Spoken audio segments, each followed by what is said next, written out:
Hello mga Mars! Panibagong araw, panibagong food vlog tayo. So for today, ang lulutuin natin ay cheesy chicken na fritada. Pwede din kayong magluto nito na walang cheese, pero mahilig ako sa cheese kaya nilagyan ko. Inumpisahan ko nga sa pagprito ng patatas at ng carrots. Halo-halo lang mga moms kasi baka masunog. Inilagay ko na din yung bell pepper tsaka yung green peas. Green peas pala sa lata yung ginamit ko dyan mga moms. Nilagyan ko na din ng pampalasang asin at paminta.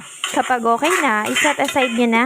Sa parehong kawali, nagisa lang ako ng sibuyas, bawang at kamatis. Nung okay na, nilagay ko na yung mga manok. Tinimplahan ko din to ng pampalasang asin at paminta.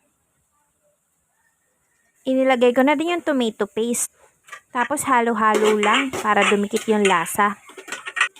Tapos nilagyan ko na rin ng tamang tubig lang. Tinakpan at pinakulo ng 10 minutes. After 10 minutes, nilagay ko na yung tomato sauce. Halo-halo, tapos nilagay ko na rin yung chicken cubes. Tsaka nilagyan ko rin ng patis. Lagyan nyo na rin ng asukal. Hindi ko na rin pala pinakita pero nilagay ko na din dyan lahat ng mga gulay na pinirito ko kanina. Pagkalagay ng gulay, niluto ko pa siya ng 5 minutes sa mahinang apoy.